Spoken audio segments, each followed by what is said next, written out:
হ্যাঁ এবার ঠিক আছে, ক্যামেরা দিস। এইবার এইবার ভাই শুনতে পাচ্ছিস কিনা একটু বলিস তো, এবার সব ঠিক আছে কিনা?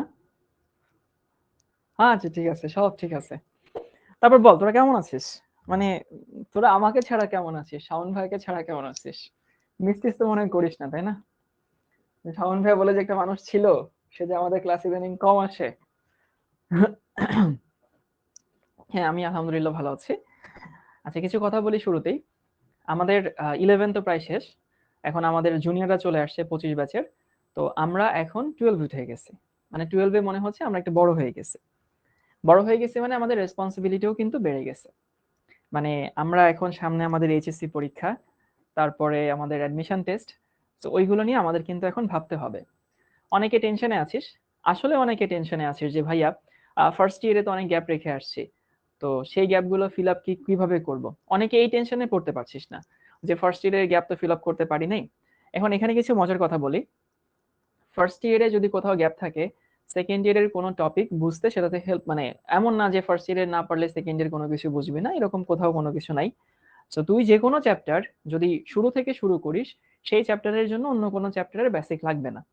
এই জন্য এটা নিয়ে টেনশন নিস না। দ্বিতীয়ত হচ্ছে, আমাদের ফার্স্ট ইয়ারে যদি গ্যাপ থেকেও থাকে বা গত 1 বছরে যদি গ্যাপ থেকেও থাকে, এখন যে টপিকগুলো আছে দেখ, মৌলের পর্যায়বৃত্ত ধর্ম, রাসায়নিক বন্ধন, এটা ফার্স্ট পেপারে সব থেকে বড় চ্যাপ্টার। আর অর্গানিক কেমিস্ট্রি ওটা সেকেন্ড পেপারে সব থেকে বড় চ্যাপ্টার, তাই না? কালকে ক্লাস না করলে কোনো সমস্যা নেই আশা সিদ্দিকা, আজকে ক্লাস করলেও হবে। তো আপনার পরিবেশ রসায়ন ক্লাস করছিলাম একটু আগে ভাই, সত্যি অনেক জোস। ওকে ঠিক আছে। তো যেটা বলছিলাম, আমাদের এখন যে দুটা চ্যাপ্টার তোদের বাকি আছে এই কোয়ার্টারে, সেই দুটা চ্যাপ্টারই কিন্তু ফার্স্ট পেপার এবং সেকেন্ড পেপারে সব থেকে বড় বড় চ্যাপ্টার। তো এই দুইটাও তুই যদি ভালো মতো করতে পারিস, বিশেষ করে অর্গানিক কেমিস্ট্রি, তো অনেকখানি সিলেবাস আগে যাবে। ভাইকে কেমন কেমন জানি লাগছে। হ্যাঁ এই যে আমার চুল ছোট, দাড়ি ছোট, এই জন্য একটু কেমন কেমন লাগছে। আবার হচ্ছে অনেকে অনেকদিন পরে দেখছিস, এই অনেকদিন পরে দেখার জন্য হয়তো কেমন কেমন লাগছে। জারণ বিজারণ ডাল ভাত হয়ে গেছে ভাই, আমি বলছিলাম জারণ বিজারণ ডাল ভাত হবে, আমি বলছিলাম। পুরাই চেঞ্জ, হ্যাঁ। এই সবাই একটু লিখে নে যে আমরা আজকে কি পড়বো। আমরা আজকে পড়বো রাসায়নিক বন্ধন, রাসায়নিক বন্ধনের প্রকারভেদ এবং হচ্ছে, আচ্ছা আগে একটু বলি যে রাসায়নিক বন্ধন মানে বন্ধন কি খালি রসায়নে হয়? বন্ধন তো রসায়নে হয় না।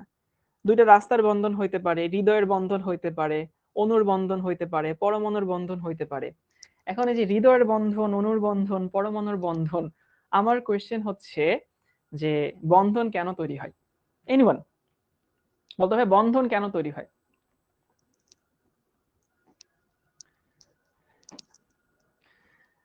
আকর্ষণ, শাওন ভাইয়ের বন্ধন। শোন, যে কোনো বন্ধন কেন তৈরি হয়? বন্ধন তৈরি হয় দুনিয়ার সবকিছু স্থিতিশীল হতে চায়, এই যে স্থিতিশীলতা অর্জনের জন্য বিশিষ্ট তালওয়ালা সঠিক উত্তরটা দিছে। পৃথিবীর যত বন্ধন বলিস সব বন্ধনের মেইন কারণ হচ্ছে স্থিতিশীল। মানে আসলে ঘটনা কিরকম, সোডিয়াম যখন সোডিয়াম প্লাস থাকে তখন না স্থিতিশীল না, ক্লোরিন যখন সিএল মাইনাস থাকে তখনও স্থিতিশীল না, কিন্তু এরা যখন সোডিয়াম ক্লোরাইড তৈরি করে তখন সেটা স্থিতিশীল হয়। তাহলে বন্ধন তৈরির কারণ একটাই, সেটা কি হওয়া, সেটা হচ্ছে স্টেবল হওয়া বা স্টেবিলিটি। STABILITY, LITY।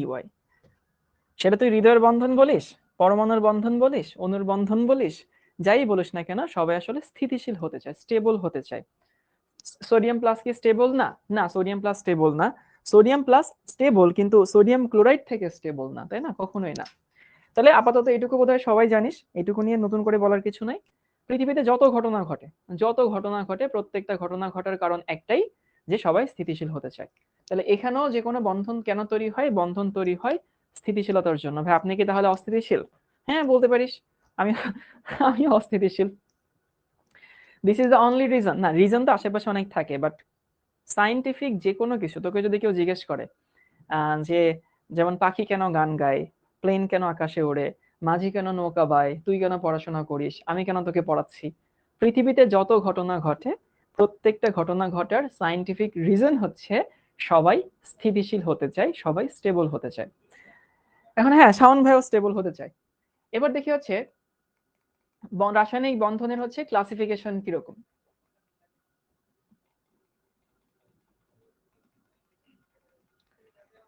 বন্ধনকে আমি তোদেরকে হয়তো আগেও শিখাইছি যে ক্লাসিফিকেশন কোনো ভালো মানের সায়েন্স না। ক্লাসিফিকেশন ভালো মানের সায়েন্স না বলতে বোঝায় যে তোদের এখানে যারা আছিস, আমি এরকম বলতে পারি যে কেউ এখানে চোখে গ্লাস পরে ক্লাস করছিস, কেউ গ্লাস ছাড়া ক্লাস করছিস। এভাবে যদি ক্লাসিফাই করি তাহলে কিন্তু এক রকমের ক্লাসিফিকেশন হবে। কেউ হয়তো ল্যাপটপ দিয়ে ক্লাস করছিস, কেউ হয়তো ট্যাব দিয়ে ক্লাস করছিস, সেক্ষেত্রে অন্য রকমের ক্লাসিফিকেশন হবে।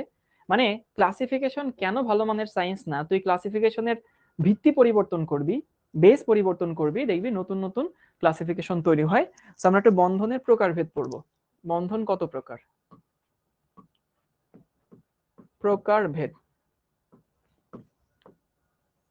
বন্ধনকে মেইনলি ভাগ করা হয় দুই ভাগে। বন্ধন, রাসায়নিক বন্ধন, একটা হয় হচ্ছে আন্ত অণু, এই আন্ত অণুকে ইংলিশে বলা হয় ইন্টারমলিকিউলার, আরেকটা হচ্ছে অন্ত অণু। অন্ত অণু। তাহলে কি বললাম ভাই, বন্ধনকে কয় ভাগে ভাগ করা হয়? দুই ভাগে, একটা আন্ত অণু আর একটা অন্ত অণু। আন্তকে ইংলিশে বলা হয় ইন্টার, INTER, ইন্টার, আর অন্তকে বলা হয় ইন্ট্রা, INTRA। এই যেসব বাচ্চা বাচ্চারা এই ইন্টার আর ইন্ট্রা এদের মধ্যে পার্থক্য বুঝিস না, ইন্ট্রা মানে মাঝামাঝি। তোকে যদি বলা হয় যে ইন্ট্রা স্কুল ক্রিকেট টুর্নামেন্ট, এটা মিন করে তোর স্কুলের ক্লাস 9 এর সাথে ক্লাস 10 এর খেলা, বা ধর ক্লাস 6 এর সাথে ক্লাস 7 এর খেলা, এটা হচ্ছে ইন্ট্রা। আর যদি বলা হয় ইন্টার স্কুল ক্রিকেট টুর্নামেন্ট, এটা মিন করে তোর স্কুলের সাথে অন্য স্কুলের। তাহলে বুঝতে পারছি যে আন্ত অণু মানে হচ্ছে inter molecular bond, inter molecular bond মানে হচ্ছে পাশাপাশি অণুর মধ্যে। সো আমরা যদি এইটা নিয়ে ডিল করি, এটা আমাদেরকে মিন করে পাশাপাশি অণুর মধ্যে বন্ড, আর এটা আমাদেরকে মিন করে একই অণুর মধ্যে বন্ড। এখন আন্ত নিয়ে আমরা কথা বলবো না, আমরা আজকে অন্ত অণু নিয়ে কথা বলবো। একই অণুর মধ্যে কি কি বন্ড হয়? একই অণুর মধ্যে বন্ড হয় হচ্ছে আয়নিক। এই আয়নিক বন্ধন কি একটা অণুর মধ্যে হয় না? চিন্তা করতে ভাই, সোডিয়াম ক্লোরাইড এদের মধ্যে কি বন্ধন হয়? আয়নিক বন্ধন হয়। তারপরে হচ্ছে সমযোজী। সমযোজীও কি হয়? একই অণুর মধ্যেই হয়, আয়নিক সমযোজী। তারপরে হতে পারে কি বন্ধন? ধাতব বন্ধন। এই তিনটা বন্ধন, যদিও ধাতব বন্ধন একটা অণুর মধ্যে হয় না, পাশাপাশি পরমাণুর মধ্যে হয়, বাট আমি বলতে পারি যে আয়নিক বন্ধন হচ্ছে অন্ত অণু বন্ধন, সমযোজী বন্ধন অন্ত অণু বন্ধন, ধাতব বন্ধন আন্ত পরমাণু বন্ধন, বাট অন্ত অণু বলা যায়। ইন্টার কারা কারা হয়? ইন্টার হয় হচ্ছে van der Waals force, van der Waals, তারপরে হয় হচ্ছে কি বল, আরেকটা হয় হচ্ছে ডাইপোল ডাইপোল, ডাইপোল ডাইপোল। আর একটা বন্ধন আছে যেটা আসলে এই বন্ধনের মধ্যে হয়, ওই বন্ধনও হয়, সেটা হচ্ছে কি, সেটা হচ্ছে hydrogen bond. So hydrogen bond হচ্ছে ইন্টারও হয়, হাইড্রোজেন বন্ড ইন্টারও হয়, দুই রকমই হয়। আর এর মধ্যে আরো আছে, যদি আমি বলি হচ্ছে সন্নিবেশ বন্ধন, সন্নিবেশ বন্ধনও একটা অণুর মধ্যে হয়।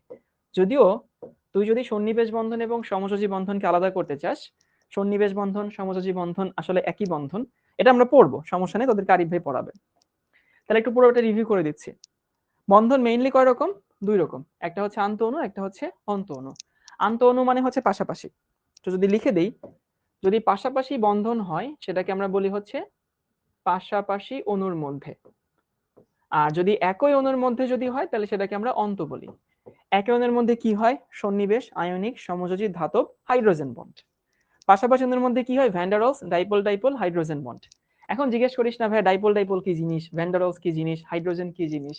তুই যদি ভাত খাওয়ার শুরুতেই যদি দুধ আর কলা দিয়ে ভাত খেয়ে ফেলিস, তখন তোর তো ওই মাংসের ঝোল মজা লাগবে না, তাই না? তো আমরা আজকে পড়বো হচ্ছে আয়নিক বন্ধন, একটা একটা করে পড়বো, তো সবগুলো ভালো মতো আমরা ডিসকাস এমনিতে করে ফেলবো। পুরো ক্লাস জুড়ে আজকে আমরা আয়নিক বন্ধন পড়বো। তাহলে সবাইকে একটু শর্টকাটে রিভিউ করে দিই। বন্ধন কেন তৈরি হয়? স্টেবিলিটি অর্জনের জন্য বন্ধন তৈরি হয়। সেটা শুধু রাসায়নিক বন্ধন না, সব বন্ধন স্টেবিলিটি অর্জনের জন্য। মানুষ বলে না যে বিয়ে করে স্টেবল হব, বিয়ে করে লাইফে সেটেল হব, তো সবকিছু আসলে স্টেবিলিটির জন্যই হয়। এরপরে আসি, বন্ধন কয় রকম? মেইনলি দুই রকম, একটা আন্ত অণু, একটা অন্ত অণু। একই অণুর মধ্যে যদি হয় অন্ত অণু, পাশাপাশি অণুর মধ্যে যদি হয় তাহলে আন্ত অণু। ওকে, এরপরে বলি আন্ত অণু কারা, অন্ত অণু কারা কারা? সন্নিবেশ, আয়নিক, সমযোজী, ধাতব, হাইড্রোজেন বন্ড। আর এখানে এটা মনে রাখা একটু বেশি জরুরি রে ভাই, হাইড্রোজেন বন্ড কিন্তু একই অণুর মধ্যেও হয়, আর পাশাপাশি অণুর মধ্যেও হয়, দুই রকমই হয়। আমরা পুরো ক্লাস জুড়ে আজকে আয়নিক বন্ধন পড়বো। ওকে, তো রাসায়নিক বন্ধন গঠনের কারণ কি এগুলো বাদ দেই, আমরা সরাসরি চলে আসি হচ্ছে আয়নিক বন্ধন। এই স্লাইড বাদ দেই, স্লাইডে কিছু নাই, ঘোরার ডিম। আয়নিক বন্ড,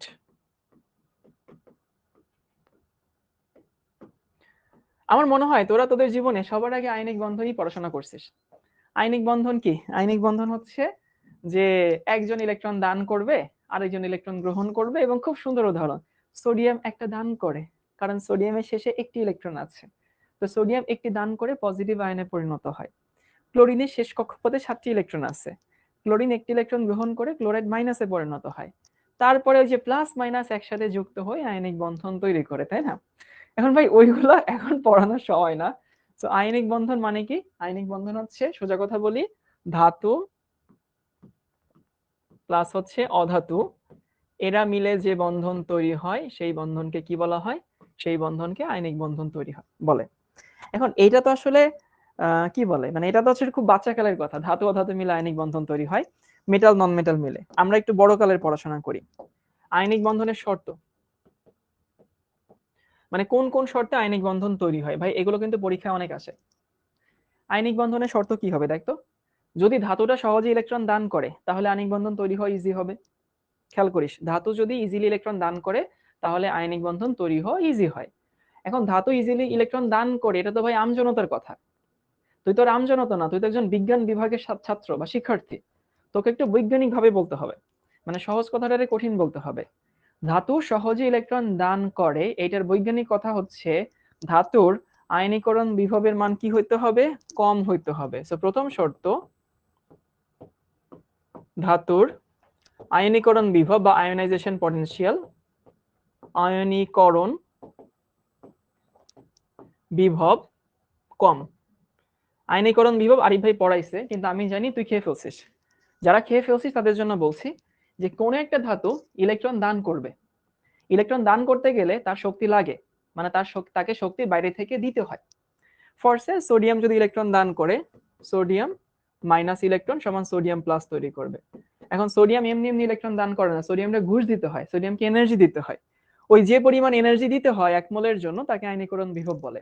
সো আয়নীকরণ বিভব মিন করে ইলেকট্রন ছাড়ার জন্য যে পরিমাণ শক্তি দিতে হয়। যদি কম শক্তি দিতে হয় সে সহজে ছাড়ে, আর যে ছাড়তে চায় না তাকে বেশি শক্তি দেওয়া লাগে। তাহলে ধাতুর আয়নীকরণ বিভব কম, এই কথাটার অর্থ হচ্ছে ধাতু ইজিলি ইলেকট্রন দান করে। এবার একটু কমেন্ট করতে, বুঝতে পারছিস কিনা?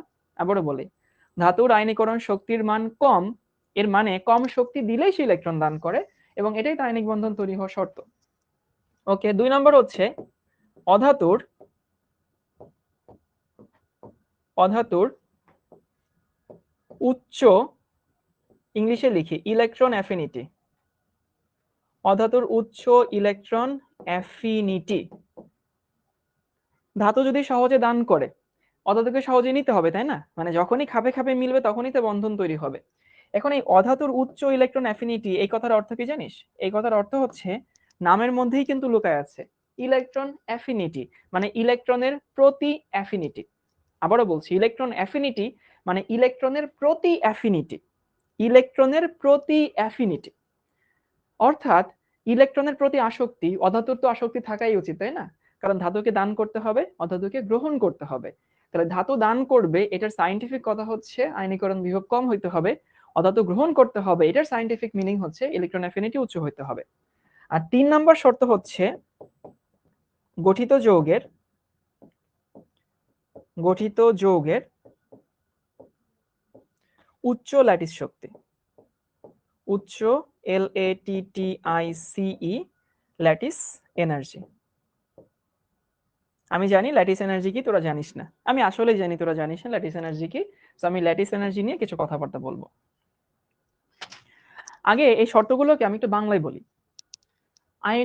আয়নীকরণ শক্তি বললেও কোনো সমস্যা নেই, আয়নীকরণ বিভব বললেও কোনো সমস্যা নেই, তুই যাই বলিস দুটোটাই ঠিক আছে, বিভব শক্তি একই জিনিস। আচ্ছা, চিন্তা করতো, যদি আয়নিক বন্ধন তৈরি হতে হয় তাহলে শর্তটা, এই সায়েন্টিফিক ভাষা বাদ দেই, এইগুলোতে তো পরীক্ষায় প্রশ্ন আসে, বাট আমরা একটু আমাদের মতো কথা বলি। ধাতুটাকে সহজে ইলেকট্রন দান করতে হবে, অধাতুকে সহজে গ্রহণ করতে হবে, আর যে যৌগটা তৈরি হবে সেই যৌগটাকে স্থিতিশীল হইতে হবে। আবারও বলি, যদি খাঁটি বাংলা ভাষায় বলি, তাহলে ধাতুকে সহজে ইলেকট্রন দান করতে হবে, অধাতুকে সহজে গ্রহণ করতে হবে, আর যে যৌগটা তৈরি হবে তাকে স্থিতিশীল হইতে হবে, কারণ দুনিয়ার সবকিছু স্থিতিশীল হয়। আবারও বলছি, আয়নিক যৌগ তৈরি হইতে গেলে ধাতুকে সহজে দান করতে হবে, অধাতুকে সহজে গ্রহণ করতে হবে, যে যৌগটা তৈরি হয় সেই যৌগকে স্থিতিশীল হইতে হবে। ওই তিনটা শর্তকে না এই যে একটু কঠিন ভাষায় লেখা হয়। কিরকম কঠিন ভাষা? ধাতুর আয়নীকরণ বিভবের মান কম। এই ধাতুর আয়নীকরণ বিভবের মান কম, এটা মিন করে ইজিলি ইলেকট্রন দান করা। অধাতুর উচ্চ ইলেকট্রন অ্যাফিনিটি বলতে কি মিন করে জানিস? মিন করে ইজিলি ইলেকট্রন গ্রহণ করা। আর গঠিত যৌগের উচ্চ ল্যাটিস এনথালপি, এটা আমি বুঝাই দেবো একটু পরে। সো গঠিত যৌগের উচ্চ ল্যাটিস এনথালপি বলতে মিন করে স্টেবল যৌগ। এখন ভাইয়া এটা আগডম বাগডম কেমনে আসে? ল্যাটিস এনথালপি বা কি জিনিস, আর ল্যাটিস এনথালপিটা বেশি হলেই বা কিভাবে যৌগ স্থিতিশীল হয়? চলো একটু ঘুরে আসি, ল্যাটিস এনথালপি কি জিনিস। Lattice enthalpy, lattice energy, LATTICE, lattice enthalpy. এই আরিফ ভাই ক্লাসের সাথে আমার ক্লাসের একটা বেসিক ডিফারেন্স আমি একটু বলে দেই।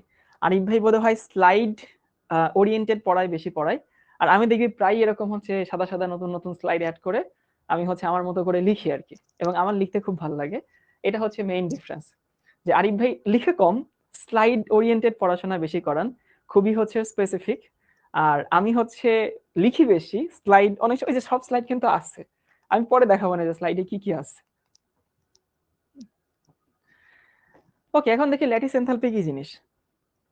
আচ্ছা আমাকে এটা বলতো ভাইয়া, যে যে ঘটনাগুলো এমনি এমনি ঘটে, যে ঘটনাগুলো এমনি এমনি ঘটে সেগুলোতে ম্যাক্সিমাম টাইমে কি এনার্জি বের হয় নাকি এনার্জি দিতে হয়? যে এনার্জি গুলো এমনি এমনি ঘটে ম্যাক্সিমাম টাইমে, সেখান থেকে কিন্তু শক্তি বের হয়। গুড। দেখ, যে ঘটনাগুলো এমনি এমনি ঘটে সেখানে কিন্তু এনার্জি বের হয়। ল্যাটিস এনথালপি হচ্ছে, ধর তুই সোডিয়াম প্লাস তৈরি করছিস, এবং এটাকে অবশ্যই গ্যাসিয়াস কল্পনা করে নেওয়া হয়। সোডিয়াম থেকে ইলেকট্রন দান করে সোডিয়াম প্লাস তুই তৈরি করে ফেলছিস, তুই ক্লোরাইড মাইনাসও তৈরি করে ফেলছিস। এটা কেমনে তৈরি করছিস, কে তৈরি করছে, কার আচরণে তৈরি হয়েছে, এটা আমরা এখন দেখবই না, একদম দেখবই না। সোডিয়াম প্লাস তৈরি হয়েছে, ক্লোরাইড মাইনাস তৈরি হয়েছে। এখন এরা যখন একসাথে হবে হয়ে কি তৈরি করবে? সোডিয়াম ক্লোরাইড, এবং মনে মনে চিন্তা করতে হবে এখানে সলিড লবণ তৈরি হয়েছে। ভৌত অবস্থাগুলো শর্ত আর কি, gaseous sodium, gaseous chloride, solid লবণ তৈরি হয়েছে। এখন বলতো ভাইয়া, যে এই প্লাস এই মাইনাস এদের যে ইন্টারঅ্যাকশন হয় সেটা কি এমনি এমনি হবে নাকি জোর করে হওয়ানো লাগবে? এটা বলতো। ওরা একসাথে যে হবে, প্লাস মাইনাস অলরেডি হয়ে বসে আছে, গুড, এমনি এমনি হবে। যদি এমনি এমনি হয় তার মানে এই ঘটনাটা ঘটার সময় তাহলে এটা বলতো ভাই, শক্তি কি নির্গত হবে না শোষিত হবে? শক্তি কি নির্গত হবে না শোষিত হবে? গুড, শক্তি নির্গত হবে, কারণ এটা একটা স্পন্টেনিয়াস প্রসেস। প্লাস আর মাইনাস এক জায়গায় থাকলে এরা আকর্ষণ করবেই, তারা একসাথে যুক্ত হবেই, তার মানে এখানে হচ্ছে শক্তি নির্গত হবে। ওকে, এই যে যে পরিমাণ শক্তি নির্গত হয়, যে পরিমাণ শক্তি নির্গত হয় সেই শক্তিকে বলা হয় ল্যাটিস এনথালপি। তবে একটা শর্ত আছে, যে এখানে এক মোল লবণ তৈরি হইতে হবে, বুঝছিস? তাহলে ল্যাটিস এনথালপি ব্যাপারটা কিরকম? গ্যাসিয়াস ক্যাটায়ন, গ্যাসিয়াস অ্যানায়ন মিলিত হয়ে, আবারও বলছি গ্যাসিয়াস ক্যাটায়ন, গ্যাসিয়াস অ্যানায়ন মিলিত হয়ে এক মোল কঠিন লবণ তৈরি করার সময় যে পরিমাণ শক্তি নির্গত হয় সেটাকে বলা হয় ল্যাটিস এনথালপি। আবারও বলি, গ্যাসিয়াস ক্যাটায়ন, গ্যাসিয়াস অ্যানায়ন মিলিত হয়ে যে পরিমাণ শক্তি, এক মোল কঠিন লবণ তৈরি করতে যে পরিমাণ শক্তি নির্গত হয় তাকে বলা হয় ল্যাটিস এনথালপি। অবশ্যই ক্লাস নোট করবে। কঠিন লবণ কেন বলে? দোলা, এটা তো একটা শর্ত ভাইয়া। মানে তুই যখন এনার্জি বের করবি তখন এখানে তো, যদি লিকুইড বলতো তাহলে তুই প্রশ্ন করতে লিকুইড কেন, যদি গ্যাস বলতো তুই প্রশ্ন করতে গ্যাস কেন। কোনো একটাকে না একটাকে তো ধরে নিতেই হবে, তাই না? ওরা সলিডটাকে ধরে নেয় কারণ লবণ নরমালি সলিড ফর্মে থাকে। এবার আসি, আচ্ছা একটু ফিল করবি, মুখস্থ না, ফিল করবি, ফিল।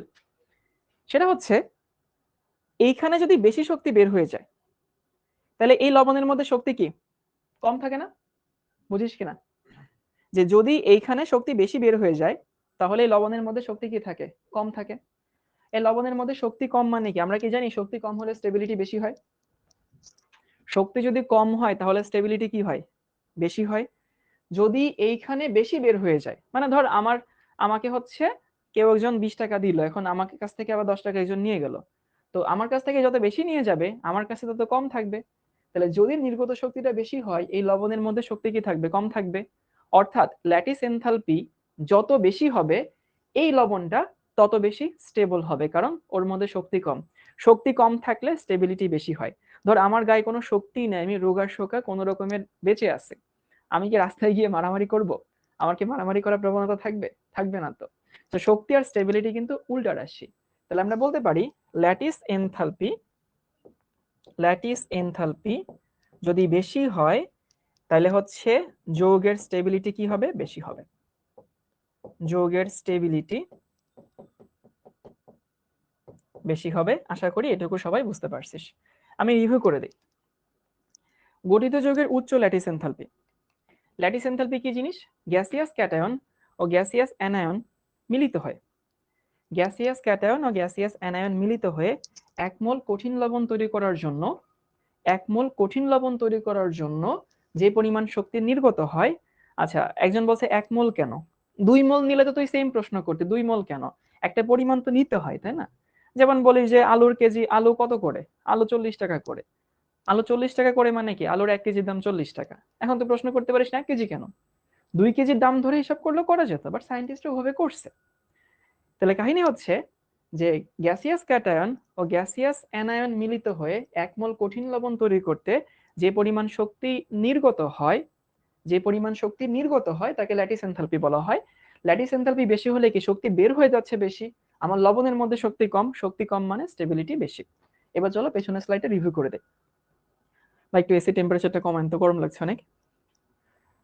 ও আমার কাছে রিমোট, আচ্ছা ঠিক আছে। তাহলে শুরু থেকে বলি, আয়নিক যৌগ সেটা তৈরি হওয়ার শর্ত 3টা। একটা ধাতুকে সহজে ইলেকট্রন দান করতে হবে। সহজে ইলেকট্রন দান করতে হয় মানে এটা সায়েন্টিফিক এক্সপ্লেনেশন হচ্ছে তার আয়নাইজেশন পটেনশিয়ালের মান কম হতে হবে, মানে লোয়ার আয়নাইজেশন পটেনশিয়াল। অধাতুকে সহজে ইলেকট্রন গ্রহণ করতে হবে, so higher electron affinity of non metal.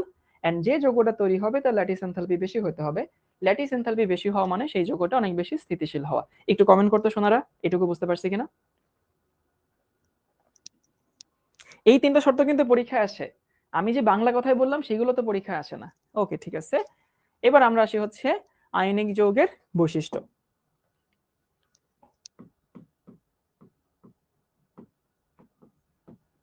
Ionic যৌগের কি কি বৈশিষ্ট্য আছে? প্রপার্টিস। আয়নিক যৌগের প্রথম বৈশিষ্ট্য হচ্ছে এরা কি হয়? ওয়াটার সলিউবল হয় না, মানে আয়নিক যৌগ পানিতে মিশে। এখন আয়নিক যৌগ কেন পানিতে মিশে? যেমন ধর আমি যদি সোডিয়াম প্লাসের কথাই বলে দেই, এই যে এখানে সোডিয়াম প্লাস আছে, এর পাশে পানির কে এসে ভিড় করবে? পানির অক্সিজেন এসে ভিড় করবে। এরকম একটা ছবি বাচ্চাকালে পড়ছিলাম। এর পাশে কে এসে ভিড় করে? পানির অক্সিজেন এসে ভিড় করে। তো যেহেতু আয়নিক যৌগ আসলে প্লাস মাইনাস থাকে, পানি একটা পোলার যৌগ, এই জন্য আয়নিক যৌগগুলো পানিতে মিশে। যদি আমি এখানে ক্লোরাইডের কথা চিন্তা করি তাহলে এখানে কি আসবে? এখানে আসবে হচ্ছে হাইড্রোজেন। এখানে কি আসবে? এখানে আসবে হচ্ছে হাইড্রোজেন। এখানে কি আসবে? এখানে হচ্ছে হাইড্রোজেন। তার মানে আমরা বুঝলাম আয়নিক যৌগগুলো ওয়াটার সলিউবল। আচ্ছা কিন্তু বলতো 2 নম্বর বৈশিষ্ট্য, নন পোলার সলভেন্ট বা অপোলার দ্রাবকে, অপোলার দ্রাবকে এই বলতো কাঁচা বাচ্চারা দ্রবীভূত হবে নাকি হবে না? দ্রবীভূত হবে নাকি হবে না? জীবনেও দ্রবীভূত হবে না। কারণ এটা আমি হয়তোবা ক্লাস নিছিলাম, আমরা কি এরকম একটা লাইন কি পড়ছিলাম? দেখি লাইনটা কার কার মনে আছে, দেখতে ভাই মনে আছে কিনা, যে লাইক ডিজলভস লাইক, তাই না? লাইক ডিজলভস লাইক মানে কি? যৌগ যদি প্লাস মাইনাস থাকে সে পোলার দ্রাবকে মিশে। তো আয়নিক যৌগে কি থাকে? প্লাস মাইনাস থাকে, সে পোলার দ্রাবকে মিশবে মানে পানিতে মিশবে। যেহেতু আয়নিক যৌগের প্লাস মাইনাস আছে সে পানিতে মিশে, বাট অপোলার দ্রাবকে কি হয়? অদ্রবণীয় হয়। তুই চাইলে নিজেই করতে পারিস। বাসায় তো লবণ আছে তাই না?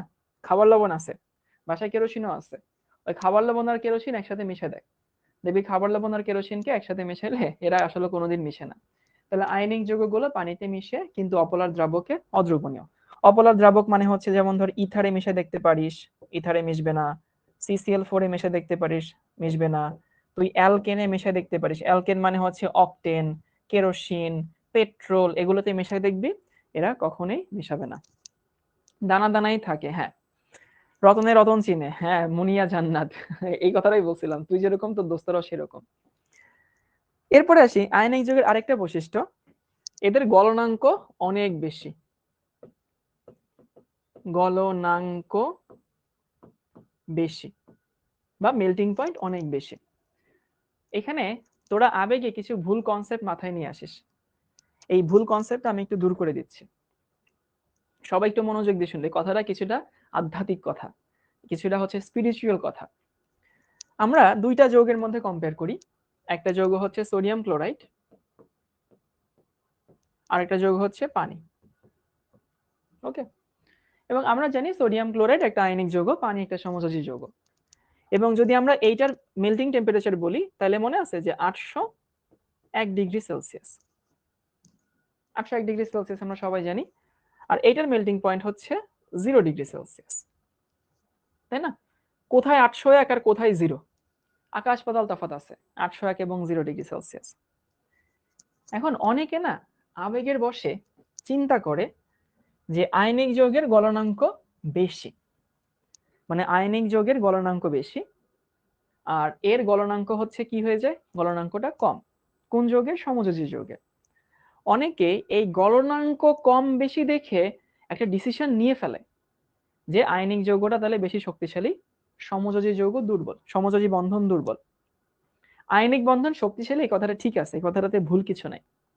কিন্তু কথা হচ্ছে এই গলনাঙ্ক দিয়ে কখনোই বিচার করা যাবে না, আবারও বলছি, গলনাঙ্ক দিয়ে কখনোই বিচার করা যাবে না যে আয়নিক যৌগ শক্তিশালী, সমযোজী বন্ধন দুর্বল। কেন বিচার করা যাবে না এটা একটু বলে দিই। আবারও বলতেছি, হ্যাঁ আয়নিক বন্ধন শক্তিশালী, এই কথা ঠিক আছে, কিন্তু অনেকে না এই তুলনা করে চিন্তা করেছে, এরকম কে কে চিন্তা করতে যে সোডিয়াম ক্লোরাইডের 801 আর পানির হচ্ছে 0, তাহলে পানি হচ্ছে সমযোজী বন্ধন দুর্বল, তাহলে আয়নিক বন্ধন শক্তিশালী।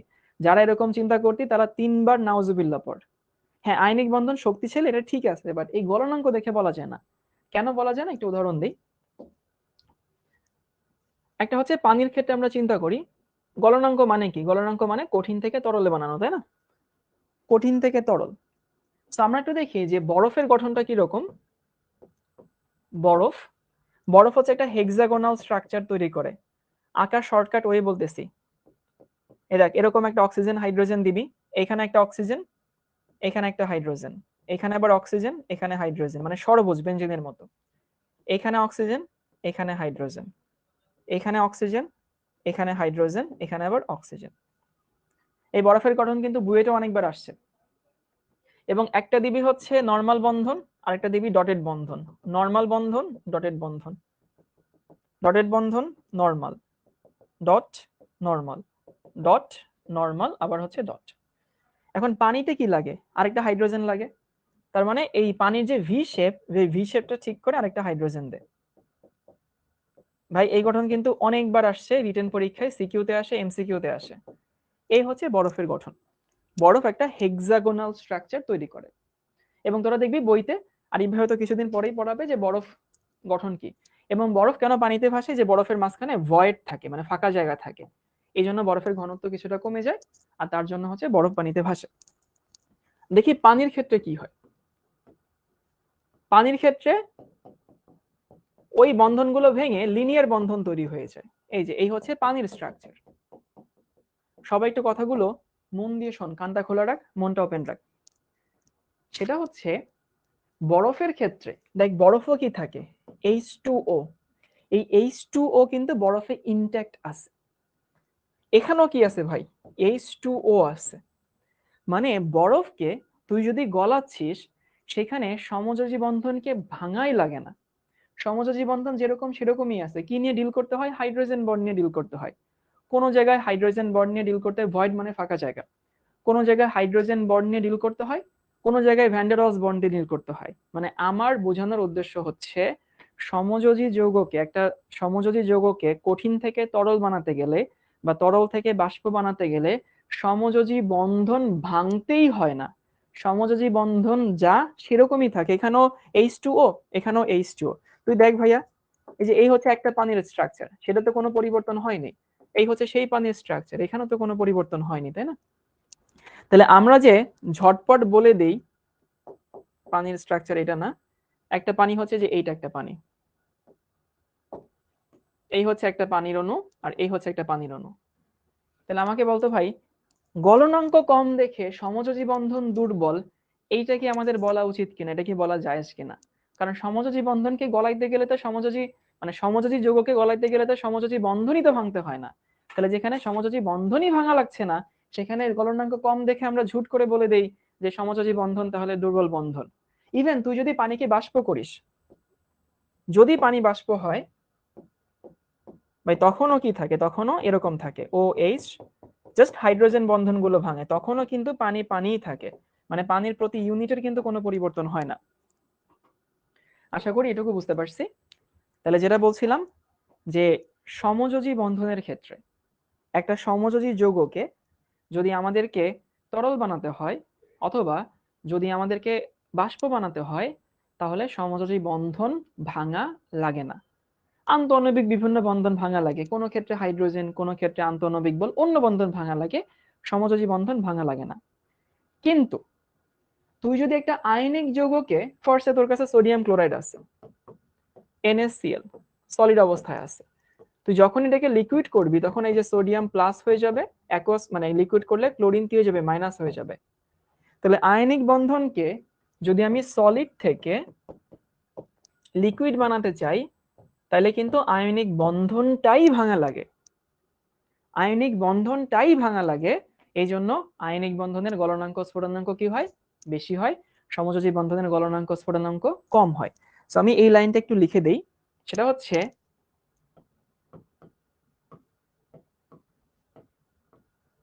আয়নিক যৌগকে তরল অথবা বাষ্প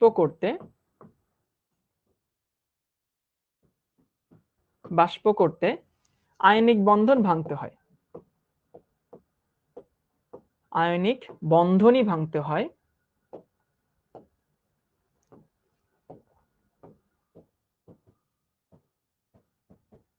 তাই এদের গলনাঙ্ক অথবা স্ফুটনাঙ্ক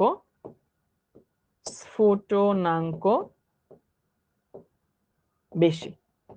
আশা করি এটুকু সবাই বুঝতে পারছিস যে একটা আয়নিক যৌগকে যদি আমাকে গলাইতে হয় বা বাষ্প করতে হয়, আয়নিক বন্ধনকেই ভাঙতে হচ্ছে, এই জন্য গলনাঙ্ক স্ফুটনাঙ্ক বেশি। কিন্তু আমি যদি সমযোজীর ক্ষেত্রে কি চিন্তা করি, সমযোজী যৌগকে, সমযোজী বা কোভ্যালেন্ট যৌগকে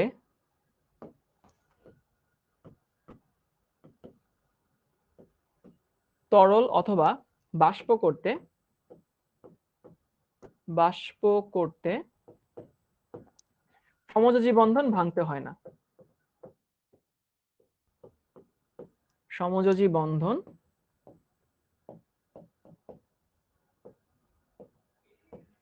ভাঙতে হয় না। কি বন্ধন ভাঙতে হয়, আন্তঃআণবিক বন্ধন ভাঙতে হয়।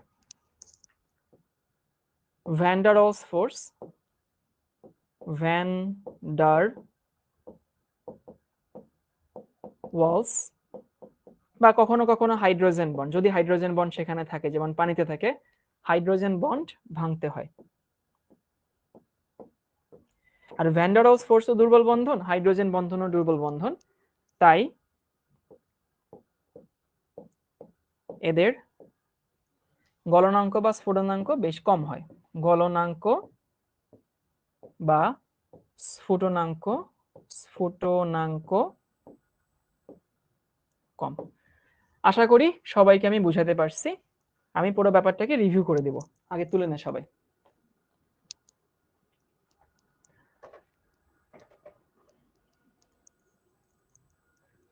আমরা শুরু থেকে পড়ছিলাম হচ্ছে আয়নিক বন্ধন, তাই না? আয়নিক বন্ধন তৈরি হওয়ার প্রধান শর্ত তিনটা। ধাতুকে সহজ ইলেকট্রন দান করতে হবে, ধাতুকে সহজ ইলেকট্রন দান করতে হবে মানে ধাতুর আয়নীকরণ শক্তির মান কম হতে হবে। অধাতুকে সহজ ইলেকট্রন গ্রহণ করতে হবে, তার মানে অধাতুকে ইলেকট্রন সহজে গ্রহণ করা মানে ইলেকট্রন অ্যাফিনিটি বেশি হতে হবে। যে যৌগগুলো তৈরি হবে সেই যৌগগুলোকে স্টেবল হইতে হবে, মানে ল্যাটিস এনথালপির মানটা বেশি হতে হবে। এরপরে দেখি ল্যাটিস এনথালপি কি জিনিস। এক মোল ক্যাটায়ন এক মোল অ্যানায়ন মিলিত হয়ে এক মোল সলিড লবণ তৈরি করতে যে পরিমাণ শক্তি নির্গত হবে তাকে আমরা কি বলি, ল্যাটিস এনথালপি। ল্যাটিস এনথালপি বেশি হওয়া মানে কি, যৌগের মধ্যে থেকে শক্তি বেশি বের হয়ে যাওয়া। বেশি বের হয়ে গেলে যৌগের মধ্যে কম থাকে, মানে সেটা স্টেবল যৌগে পরিণত হবে। এরপরে হচ্ছে আয়নিক যৌগের বৈশিষ্ট্য কি, এরা পোলার দ্রাবকে মিশে কিন্তু অপোলার দ্রাবকে মিশে না। যেমন পানিতে মিশে কেরোসিনে মিশে না, পানিতে মিশে ইথারে মিশে না, পানিতে মিশে অন্য অ্যালকেনে মিশবে না। আর আয়নিক যৌগের গলনাঙ্ক স্ফুটনাঙ্ক বেশি। কেন বেশি? কারণ একটা সমযোজী যৌগকে তুই যদি তরল বানাতে চাস বা গ্যাস বানাতে চাস, সমযোজী বন্ধনে আমার হাত দেওয়াই লাগে না। তাহলে সমযোজী বন্ধনে যেহেতু হাতই দেওয়া লাগে না, তো সমযোজী বন্ধন হাত না দেওয়ালে কি বন্ধন ভাঙা লাগে? কোনো ক্ষেত্রে হাইড্রোজেন বন্ড, কোনো ক্ষেত্রে অন্য যে কোনো বন্ড, সেগুলো ভাঙা লাগে। সেই জন্য ভাঙা লাগে মানে হচ্ছে সমযোজী যৌগের গলনাঙ্ক স্ফুটনাঙ্ক কম হয়। On the other hand ionic যৌগের ক্ষেত্রে কি হয়, আমাদেরকে আয়নিক বন্ডই ভাঙতে হয়। এই জন্য আয়নিক যৌগের গলনাঙ্ক স্ফুটনাঙ্ক বেশি হয়। বাচ্চা কাচ্চারা একটু কমেন্ট করিস তো এটুকু বুঝতে পারছি কিনা।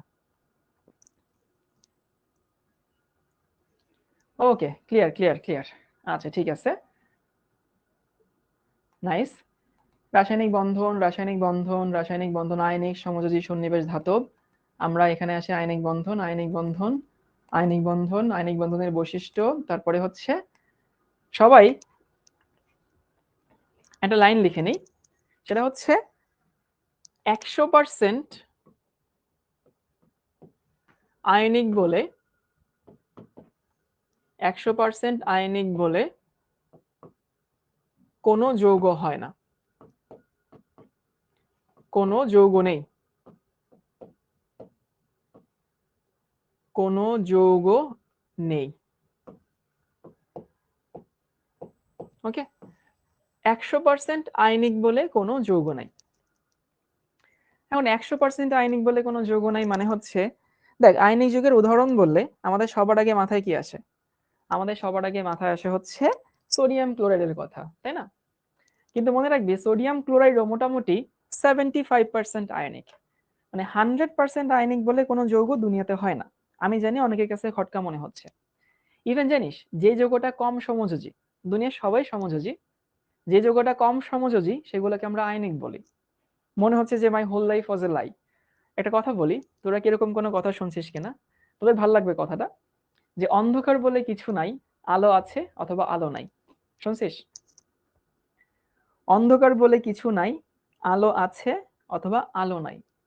মানে দুনিয়াতে অন্ধকার বলে কিছু হয় না, আলো থাকলে আলো, আলো না থাকলে অন্ধকার বলা হয়। তো তুই চাইলে এরকম বলতে পারিস যে আইনিক বলে কিছু নাই, সমযোজী বেশি, সমযোজী কম। এখন কাহিনী হচ্ছে যে আমার কাছ থেকে শুনেছিলি 100% আয়নিক বলে কোনো যৌগ হয় না। কেন হয় না একটু বুঝাই দিই। ধর একটা সমযোজী যৌগ আমরা একটু বোঝার চেষ্টা করি, একটা সমযোজী যৌগ, সেখানে ধর আমি চিন্তা করলাম এখানে ক্লোরিন ক্লোরিন আছে। এখন সমযোজী যৌগের ডিফারেন্ট মেইন কথাটা কি, মেইন কথাটা হচ্ছে যে এদের দুইজনের মাঝখানে একটা ইলেকট্রনের কমন ক্লাউড থাকা দরকার, তাই না? যে দুইজনে শেয়ার করবে, মাঝখানে ইলেকট্রনের একটা কমন ক্লাউড থাকবে। এই হচ্ছে সমযোজীর বৈশিষ্ট্য, যে দুইজনের মধ্যে ইলেকট্রনের কমন ক্লাউড থাকা লাগবে। এই যে এই হচ্ছে দুইজনের মধ্যে ইলেকট্রনের কমন ক্লাউডটা আছে। তাহলে আবারও বলি, সমযোজী যৌগে দুইটা পরমাণুর মাঝখানে ইলেকট্রনের কমন ক্লাউড থাকা লাগে। না 100% সমযোজীও হয় না, একটু পরে বলতেছি। আর আয়নিক যৌগের ডিফারেন্স কি? আয়নিক যৌগ হচ্ছে এরকম,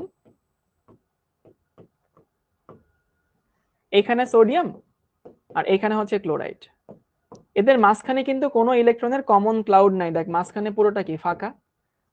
তাহলে মেইন ডিফারেন্স হচ্ছে সমযোজী যৌগের ইলেকট্রনের একটা কমন ক্লাউড থাকা লাগে। কমন ক্লাউড দুইজনের মাঝখানে যদি থাকে তাহলে সেটা সমযোজী। যেমন যদি আমি এভাবে লিখি এইচ এবং সিএল, এখানে কি পার্শিয়ালি মাইনাস পার্শিয়ালি প্লাস, আমরা এভাবে প্রকাশ করি। এই যৌগটাকে বলা হয় কিছুটা আয়নিক কিছুটা সমযোজী। যেমন এখানে আয়নিকের ব্যাপার স্যাপার আছে, কারণ কি এক পাশে হালকা আয়ন আছে পজিটিভ আয়ন, এক পাশে হালকা নেগেটিভ আয়ন আছে, এই জন্য এটাকে আমরা পার্শিয়ালি আয়নিক বা পার্শিয়ালি সমযোজী বলি। সো বেসিক কথা হচ্ছে কমন ক্লাউড বলতে কি ভাইয়া, কমন ক্লাউড মানে হচ্ছে ইলেকট্রনের ক্লাউড। এই যে এই ক্লোরিন আর এই ক্লোরিন শেয়ার করে না, তো এই যে যখন শেয়ার করে তখন ইলেকট্রনের মেঘ থাকে, ওই ইলেকট্রনের মেঘটা দুই পরমাণুর মাঝখানে থাকতে হবে। যদি দুই পরমাণুর মাঝখানে থাকে তখনই হচ্ছে সেটাকে আমরা সমযোজী বলি। ইলেকট্রনের মেঘ, ইলেকট্রনের ক্লাউড যখন অরবিটাল একটার সাথে আরেকটা মিশে, যদি কমন মেঘ থাকে ইলেকট্রনের দুজনের মধ্যে তখন সেটা সমযোজী, যদি না থাকে তাহলে সেটা আয়নিক। এখন তোদের বাসায় অনেক ছোট পিচি পোলাপান থাকে, যে ধর ওর জন্য কেউ একটা চিপস নিয়ে আসছে, এখন চিপস নিয়ে আসার পরে ও খাবে না। তো তুই ওকে জিজ্ঞেস করলি যে তুমি তো খাবা না, তাইলে আমি একটু খাই, এবং ও কি মনে করে তোকে বললো যে হচ্ছে আচ্ছা ঠিক আছে তুমি খাও। এখন তুই খাইলি, খাওয়ার পরে খাওয়া শেষ হয়ে গেলে এবার চিল্লাচিল্লি শুরু করছে যে আমি চিপস খাবো, আমাকে দাও আমাকে দাও। এটা মান সম্মানের ব্যাপার না যে ও ছোট মানুষের চিপস নিয়ে খেয়ে ফেলছে? এখন বাচ্চারা আসলে খেয়ালি খাম খেয়ালি ভাবে যখন যেটা মন চায় তখন সেটা করে। ওর তখন মন চাইছিল যে দিয়ে দেই, তখন দিয়ে দিচ্ছে, কিন্তু দিয়ে দেওয়ার পরে ওর মনে হয়েছে না আমি খাবো। তো এখন ও আসলে খাইতে চাচ্ছে। তো ঘটনাটা কি হয়, ওই সোডিয়ামটা হচ্ছে সেই বাচ্চার মতো, বুঝছিস? এই হচ্ছে আমার সোডিয়াম প্লাস, আর ক্লোরিন হচ্ছে মাইনাস। ক্লোরিনটা একটু বড় সোডিয়াম থাকে। এখন সোডিয়ামটা দিয়ে দিছিল ক্লোরিনকে, কেন? কারণ সোডিয়াম চিন্তা করছিল আমি যদি একটা ইলেকট্রন দিয়ে দেই তাহলে আমি হয়তো বেশি স্থিতিশীল হব, সেটা চিন্তা করে সোডিয়াম ইলেকট্রন দিয়ে দিছে। কিন্তু সোডিয়াম দেওয়ার পরে চিন্তা করতেছে, মানে তার এখন সব থেকে বড় পরিচয় কি? তার সব থেকে বড় পরিচয় হচ্ছে সে এখন একটা পজিটিভ চার্জ, তাই না? তার সব থেকে বড় পরিচয় সে একটা পজিটিভ চার্জ। আর ক্লোরিনের কি? Negative charge. এখন সোডিয়াম দিয়ে দিছিল, কি মনে করে দিছিল সোডিয়াম নিজেও জানে না, কিন্তু দিয়ে দেওয়ার পরে সোডিয়ামের এখন আফসোস হচ্ছে, ভাই আমি তো পজিটিভ চার্জ। এই সোডিয়াম করে কি, এই ক্লোরিনের ইলেকট্রনকে নিজের দিকে টানে, ক্লোরিনের ইলেকট্রনকে নিজের দিকে টানে, কারণ পজিটিভ নেগেটিভকে তো টানবেই, তাই না? পজিটিভ নেগেটিভকে টানবেই। এই যে সোডিয়াম যে নিজের দিকে টানতেছে, তাহলে আমাকে বলতে পারে ইলেকট্রনের মাঝখানে কমন ক্লাউড চলে আসছে না? বুঝি কি? সোডিয়াম যদি টানে তাহলে ইলেকট্রনের কমন ক্লাউড মাঝখানে চলে আসছে।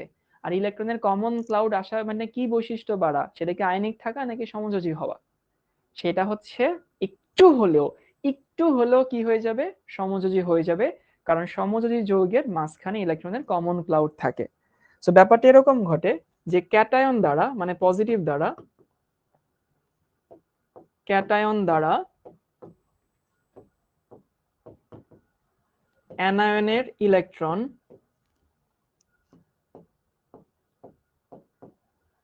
নিজের দিকে, আমি টানাই লিখি, টানার, এটাকে বলা হয় পোলারাইজেশন। পোলারাইজেশন, এই ঘটনাটাকে বলা হয় পোলারাইজেশন। টানার প্রবণতা যত বাড়ে, প্রবণতা যত বাড়ে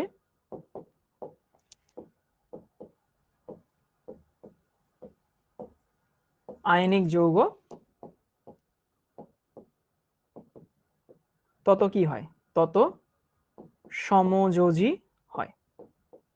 ওকে, ক্যাটায়ন দ্বারা অ্যানায়নের ইলেকট্রনকে নিজের দিকে যত বেশি টানে তত সেই যৌগটা কি হয়ে যায়? সেই যৌগটা আসলে সমযোজী হয়ে যায়, আস্তে আস্তে একটু হইলেও সমযোজী হয়। ইলেকট্রন ছাড়ার পর সোডিয়াম স্থিতিশীলতা অর্জন করে না? না না, করে না, কারণ সোডিয়াম এখন একটা পজিটিভ চার্জ। তাহলে একটু রিভিউ করে দেই যে 100% আয়নিক বলে কোনো যৌগ হয় না। ওকে, কেন হয় না? কারণ আয়নিক যৌগের মেইন বৈশিষ্ট্য ইলেকট্রনের শার্পনেস থাকতে হবে, মানে প্লাস আলাদা থাকতে হবে, মাইনাস আলাদা থাকতে হবে। প্লাস মাইনাস যদি কমপ্লিটলি আলাদা থাকে তখনই সেই যৌগটা আয়নিক হয়। এখন প্লাস মাইনাস কি আলাদা থাকে না? না, থাকে না, কারণ সোডিয়াম ক্যাটায়ন অ্যানায়নের ইলেকট্রনকে নিজের দিকে টানে। নিজের দিকে টানে মানে কি? ইলেকট্রনের কমন একটা ক্লাউড তৈরি হয়। ইলেকট্রনের কমন ক্লাউড তৈরি হওয়া মানে সেই যৌগটা একটু হইলেও সমযোজী হওয়া। এখন তোরা মনে করতেছিস ভাইয়া পজিটিভ কেন নেগেটিভকে টানে, নেগেটিভ কেন পজিটিভকে টানে না? এই প্রশ্ন কি কারো কোমলমতি মনে জাগে? যে ভাই আমার তো কোমলমতি মন, আমার তো একটা প্রশ্ন জাগে যে ভাই পজিটিভ কেন নেগেটিভকে টানে? আচ্ছা, যাদের এই জিনিসটা টানতেছে, ভাই পজিটিভ চার্জ বলে কিছু নাই দুনিয়াতে, দুনিয়াতে কোনো পজিটিভ চার্জ নাই, দুনিয়াতে শুধু নেগেটিভ চার্জ আছে। যেখানে নেগেটিভ কম সেটাকে আমরা পজিটিভ বলি। সোডিয়ামে যদি পজিটিভ চার্জ বলছিস, কেন? সোডিয়ামের পজিটিভ চার্জ বেশি নাকি ইলেকট্রন কম? বলতো, সোডিয়ামের ইলেকট্রন কম নাকি পজিটিভ চার্জ বেশি? সোডিয়ামের ইলেকট্রন কম। পজিটিভ চার্জ বলে আছে, সেটা নিউক্লিয়াসের মধ্যে থাকে, ওটা তো আর বের হয় না, ওটা ওর জায়গায় ভাই বাচ্চার মতো থাকে, ও কোনো প্রভাবই রাখে না। তো ইলেকট্রন কম, এখন যেখানে কিছু নাই সেখানে কেমনে টানবে? কেমনে ক্লোরিন সোডিয়ামটা টানবে? বুঝি, এই জন্য পজিটিভ টানে, নেগেটিভ টানে না। বুঝছি সবাই? তাহলে আবারও বলি, 100% আয়নিক বলে কোনো যৌগ হয় না। ওকে, কেন 100% আয়নিক বলে কোনো যৌগ হয় না? কারণ ক্যাটায়ন অ্যানায়নের ইলেকট্রনকে নিজের দিকে টানাটানি করে। এই ক্যাটায়ন অ্যানায়নের ইলেকট্রনকে নিজের দিকে টানাটানি করে, মানে নিজের দিকে টানাটানি যে করে, এই ঘটনাকে বলা হয় পোলারাইজেশন। আর টানাটানি সব সময় করে, সব সময় করে। টানাটানি করলে মাঝখানে কমন ক্লাউড চলে আসে, তখন সেই যৌগটা একটুখানি আস্তে আস্তে সমযোজী হয়, একটু হইলেও সমযোজী হয়। এবং যত বেশি পোলারায়ন বাড়বে তত সমযোজী বৈশিষ্ট্য বাড়বে। আবারও বলি, যত টানাটানি বাড়বে, পোলারাইজেশন যত বাড়ে, এটা কিন্তু পোলারিটি না, পোলারিটি ভিন্ন জিনিস, পোলারায়ন বলে বাংলায়। সো পোলারায়ন যত বাড়ে তত সেই যৌগটা আস্তে আস্তে সমযোজী হয়। এইটুকু কি ক্লিয়ার সবার কাছে? আমরা সামনে আগাবো। ওকে, এরপরে দেখি হচ্ছে এই ম্যাথটা একটু লিখে নে। এই ম্যাথটা আসছিল হচ্ছে, এটা আমি বলে দেই, এটা হচ্ছে জেইই মেইন।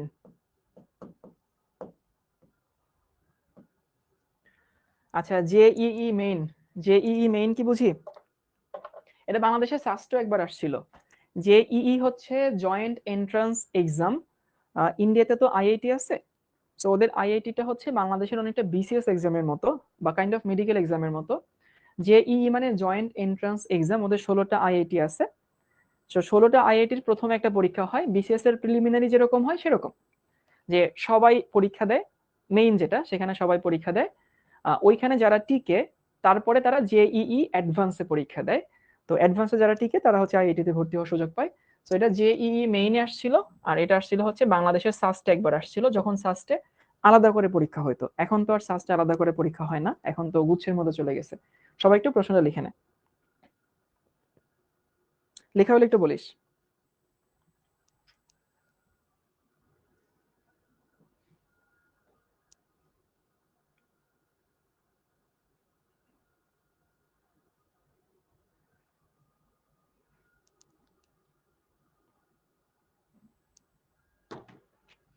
ওকে, ডান। আমাকে বলছে সোডিয়াম ক্লোরাইডের বন্ড লেন্থ 2.36। এই যে এইখানে যেটা লেখা আছে, এটা যে তোরা কি অদ্ভুত অদ্ভুত উচ্চারণ করিস, এটা হচ্ছে অ্যাংস্ট্রম। অ্যাংস্ট্রম, তোরা অ্যামস্ট্রম, তারপর হচ্ছে অ্যাংস্ট্রং, অনেক কিছু করিস ভাই, খুবই অদ্ভুত শোনায়, খুবই উইয়ার্ড শোনায়। তো এটা হচ্ছে অ্যাংস্ট্রম, যেমনি বলছে এমনি একটু লিখিস, অ্যাংস্ট্রম। এবং সম্পর্কটা বলে দিই যে 1 মিটার সমান হচ্ছে 10⁻10 অ্যাংস্ট্রম। ওকে, এটা হচ্ছে এদের সম্পর্ক। এবং ডাইপোল মোমেন্ট দেওয়া আছে 8.5 ডি। ভাই ডিতে আবার কি? ডিতে হচ্ছে ডি বাই, ডাইপোল মোমেন্টের একক হচ্ছে ডি বাই, ডি বাই। ওকে, তাহলে আয়নিক বন্ধনের পার্সেন্টেজ কত? এখানে যে ভ্যালুগুলো দেওয়া আছে ভাই, এগুলো কিন্তু রিয়েল ভ্যালু দেওয়া। তো আমি তোদেরকে বলে দিলাম না যে 100% আয়নিক বলে কোনো যৌগ হয় না। তো 100% আয়নিক বলে কোনো যৌগ হয় না, এটা আমরা কিভাবে বুঝবো? এটা আমরা এই অঙ্কটা করেই বুঝতে পারবো, যে এখানে সব হচ্ছে তো রিয়েল ভ্যালু দেওয়া। হ্যাঁ, ডি বাইকে একটু পরে বলতেছি, পুতুল একটু ওয়েট করবে। এখন আমরা একটু বেসিক শিখে আসি। বেসিকটা হচ্ছে ডাইপোল মোমেন্ট জিনিসটা কি। ডাইপোল মোমেন্ট বা ডাইপোল ভ্রামকও বলা হয়। ডাইপোল মোমেন্টকে সিম্বলাইজ করা হয় হচ্ছে, এটাকে কি দিয়ে প্রকাশ করে? এটাকে হচ্ছে প্রকাশ করে হচ্ছে মিউ দিয়ে। মিউ কি এটা? হ্যাঁ মিউ, না এটা হচ্ছে ইটা। সো মিউ হোক, ইটা হোক, কিছু একটা হোক। হ্যাঁ মিউ, না এটা কি মিউ? তাহলে এটা কি রে?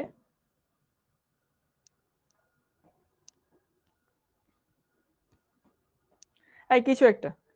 এখন দেখ, এই এটা সমান, এটা যেটাই হোক আমি ভুলে গেছি, এটা সমান হচ্ছে চার্জ ইনটু দূরত্ব। তোরা জড়তার ভ্রামক পড়ছিস না ফিজিক্সে? মাস্টার ভাই পড়াইছে। জড়তার ভ্রামক যখন পড়ছিস তখন কি ছিল মনে আছে? বল ইনটু দূরত্ব ছিল না? বল ইনটু দূরত্ব ছিল জড়তার ভ্রামক। আর ডাইপোল মোমেন্ট বা হচ্ছে ওই দ্বিমেরু ভ্রামক যেটা, সেটা হচ্ছে চার্জ ইনটু দূরত্ব। এখন আমরা একটু সবাই একটু লেখা বন্ধ করে খুব মনোযোগ দিয়ে একটু শুন, খুব মনোযোগ দিয়ে শুন। 2QL মানে হচ্ছে দূরত্বকে 2 ধরছে, আর কিছু না। চার্জ ইনটু দূরত্ব, আমরা কিন্তু এখানে দূরত্বটা খুব অল্প দূরত্ব নিয়ে ডিল করছি, খুবই অল্প। মানে দুইটা পরমাণু কতটুকুই বা দূরত্বে থাকে সেটা কত দেখছিস? 2.36 অ্যাংস্ট্রম, মানে 2.36 অ্যাংস্ট্রম। এই আলামিন ভাই আমি ঠিক লিখছি, আমি ভুল লিখি নাই। ও বারবার বলতেছে ভাই আপনি ভুল লিখছেন। তুই যেটা মনে করতেছিস সেটা হচ্ছে এইটা, 1 অ্যাংস্ট্রম সমান হচ্ছে 10⁻⁻10 মিটার। তুই হচ্ছে এটা বলতেছিস, ওই যাহাই লাউ তাহাই কদু। আমি লিখছি 1 মিটার সমান 10⁻10 অ্যাংস্ট্রম। আমি ভুল লিখে না, আমি ঠিক লিখছি। তো তুই হচ্ছে যে এটা মনে রাখছিস 1 অ্যাংস্ট্রম সমান 10⁻10 মিটার, ওটাও যে কথা এটাও সেই কথা, যে যেভাবে মনে রাখে আর কি। তো কাহিনী হচ্ছে এখানে আসে, আমরা কিন্তু খুব অল্প দূরত্বে নিয়ে ডিল করছি, মানে এত দূরত্বে যে সীমার মধ্যে অসীম, অল্প সীমার মধ্যে এরা আছে। এখন আমাকে বলতো ভাই, চার্জ যদি বেশি হয় তাহলে আইনিক প্রপার্টি বেশি হওয়া উচিত না কম হওয়া উচিত? চার্জ বেশি হলে আইনিক প্রপার্টি অবশ্যই বেশি হওয়া উচিত, তাই না? অবশ্যই চার্জ বেশি হলে আইনিক প্রপার্টি বেশি হওয়া উচিত। এরপর দেখো দূরত্ব, এই দূরত্ব বেশি হইলে টানাটানি বেশি হয় না কম হয়? দূরত্ব বেশি হইলে টানাটানি কম হবে না? দূরত্ব যদি বেশি হয় টানাটানি কম হয়, টানাটানি কম হলে সেটা কি হবে, আইনিক হবে না? সেটা হচ্ছে এরকম, তোদেরকে আমি সবসময় বলি, কোনো মানুষকে যদি চাস আজ থেকে 10 বছর পরে বা আজ থেকে 15 বছর পরে বা 5 বছর পরে তার সাথে হাসি মুখে অন্তত কথা বলা যায় বা 1 কাপ চা কফি খাওয়া যায়, তখন কখনোই তার সাথে বেশি ক্লোজ হতে হয় না। বেশি ক্লোজ হলেই সম্পর্কে ভাঙন ধরে। যদি আমার এই কথা কেউ বিশ্বাস না করিস, এখানে তোরা অনেকেই আছিস যে কোনো একটা পার্সনকে অনেক হেট করিস, অনেক, প্রত্যেকটা মানুষের লাইফে এরকম 2-1 জন মানুষ থাকে। এবং একটু চিন্তা করতে ভাইয়া, এই মানুষটাকে কোনো একটা সময় তুই সব থেকে বেশি পছন্দ করতে, বা কোনো একটা সময় এই মানুষটাই তোর সব থেকে ক্লোজ মানুষ ছিল, যার সঙ্গে এখন দূরত্ব অনেক বেশি হয়ে গেছে। কিন্তু যার সাথে তোর হাই হ্যালো সম্পর্ক ছিল, মাঝে মধ্যে কথা হইতো, মাঝে মধ্যে দরকার পড়লে কথা হইতো, তার সাথে কিন্তু তোর সম্পর্ক ভাঙেনি, তার সাথে সম্পর্ক কিন্তু নর্মালি আছে। এবং এখনো দেখা হইলে হাসি মুখে কথা বলিস, একসাথে হয়তো চা কফি খাস, আড্ডা দিস, কোনো কাজের সূত্রে কাজের সুবাদে দেখা হইলে অন্তত হাসি মুখে কথা বলা যায়। কিন্তু যার সাথেই অনেক বেশি ক্লোজ ছিলি, তার সাথে এখন তোর কথাই হয় না, সে হয়তো তোর ফেসবুকে ব্লক লিস্টে আছে, অথবা হচ্ছে সে তোর ফোন নাম্বারে ব্লক লিস্টে আছে। তো ব্যাপারটা কিরকম হয়, ওই অল্প দূরত্বের মধ্যে একটা দূরত্ব রাখতে হয়, তা না হলে সম্পর্কে ভাঙন ধরেই, ধরেই। সম্পর্ক কখনো স্ট্যাটিক থাকে না, ডাইনামিক জিনিস। ওইদিকে না যে আমরা এখানে আসি। এখন দেখতো ভাই, ওই অল্প দূরত্বের মধ্যে আবার দূরত্ব যদি বেশি হয়, টানাটানি বেশি হয় না, টানাটানি কমে যায়। তাহলে আমাকে বলতো ডাইপোল মোমেন্ট যদি বেশি হয় আয়নিক প্রপার্টি বেশি নাকি কম হয়? হাই হাই, ডাইপোল মোমেন্ট যত বেশি হয় আয়নিক প্রপার্টি তত কি হবে, বেশি হবে। এই ডাইপোল মোমেন্ট বেশি হলে টানাটানি কমে যায়, টানাটানি কমলে আয়নিক প্রপার্টি বেশি হবে। তোরা বুঝছিস আমি জানি, বাট উল্টা মানে বলছিস আর কি। তাহলে একটু বলি যে ডাইপোল মোমেন্ট কি জিনিস, দুইটা পরমাণু চার্জ এবং আধান ওদের মধ্যবর্তী দূরত্বকে কি বলে, ডাইপোল মোমেন্ট বলে। ওকে, ভালো কথা। ডাইপোল মোমেন্ট যত বেশি হবে আয়নিক প্রপার্টি তত বেশি হবে। দূরত্ব কি এখানে ধ্রুবক? না না, ডিপেন্ড করে ভাই যে কোন দুইটা পরমাণু নিয়ে তুই, নাম হচ্ছে হিনাতা, কোন দুইটা পরমাণু নিয়ে ডিল করছিস তার উপর ডিপেন্ড করে। সোডিয়াম ক্লোরাইড হলে এটা। তাহলে আমরা একটু এই ম্যাথটা একটু সলভ করি। ভাই মনে কষ্ট জায়গায় দিলেন, অনেক দিন তো ভালো ছিলাম, আহারে চাপা কষ্ট জেগে গেছে। বাট মাঝে মধ্যে কষ্টে থাকা ভালো, কারণ কষ্টে থাকলে শিক্ষাটা একটু জেগে উঠে যে ঠিক আছে আমি ভবিষ্যতের এই ভুলটা করব না। আর কষ্টে না থাকলে ন্যাড়া বেলতলায় কোনোদিন একবার যায় না, ওইটা মানুষ বলে ন্যাড়া বেলতলা একবারই যায়। ওই যে ন্যাড়া একবার যার মাথায় বেল পড়ছে ও আবার বেলতলায় যাবেই, ও যাবে মানে যাবেই। খুব কম মানুষই আছে একবার মাথায় বেল পড়ার পরে বেলতলায় যায় না। আর যে খায় সে প্রতিবারই খায়, এবং ওই প্রতিবার একই ভাবে খায়, আর খাওয়ার পরে মনে হয় আর কোনোদিন আসবো না।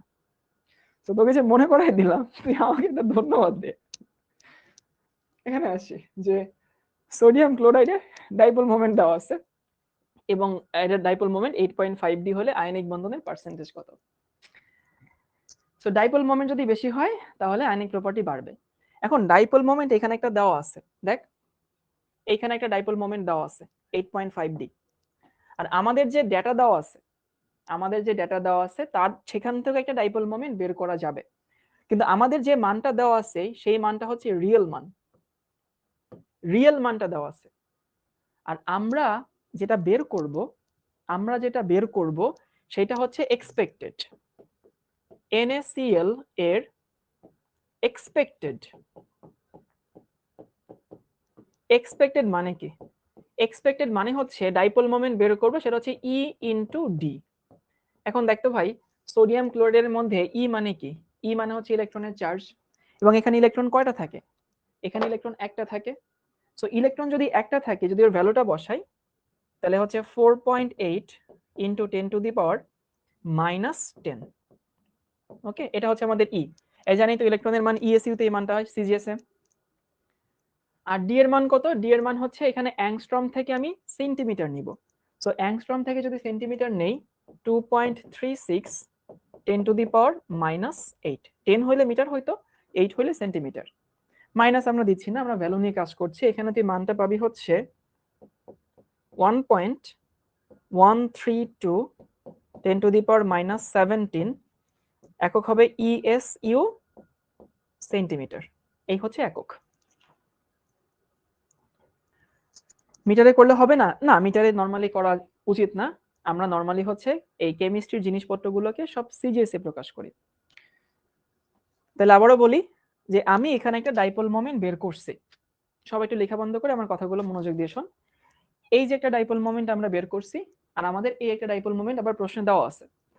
ওকে, সো একটা ডাইপোল মোমেন্ট বের করছি, একটা ডাইপোল মোমেন্ট প্রশ্নে দেওয়া আছে, দুটোর মধ্যে ডিফারেন্স কি? এটা হচ্ছে এক্সপেক্টেড ভ্যালু বা ক্যালকুলেটেড ভ্যালু। দুনিয়া কি ক্যালকুলেশন অনুযায়ী চলে?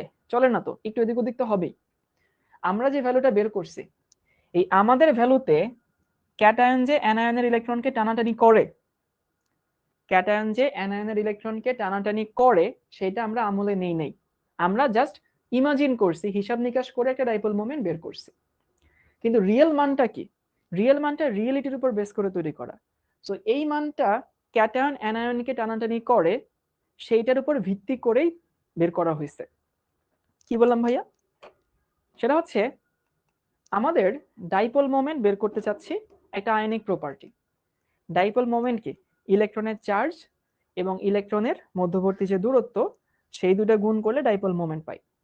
ডাইপোল মোমেন্ট যত বেশি হয়, আয়নিক প্রপার্টি তত বাড়ে, কারণ দূরত্ব বাড়লে একটা পরমাণু আরেকটা পরমাণুর ইলেকট্রনকে টানবে না। যদি না টানে, পোলারায়ন কম হবে। পোলারায়ন যদি কম হয়, তাহলে আয়নিক প্রপার্টি বাড়বে। আশা করি এটুকু সবাই বুঝতে পারছি। ডাইপোল মোমেন্ট বেশি, আয়নিক প্রপার্টি বেশি। ডাইপোল মোমেন্ট কম, আয়নিক প্রপার্টি কম। এটা হচ্ছে ডাইপোল মোমেন্টের ফর্মুলা। এখন আমাদের এখানে সোডিয়াম ক্লোরাইডের ডাইপোল মোমেন্ট দেওয়া আছে। ওকে, ভালো কথা।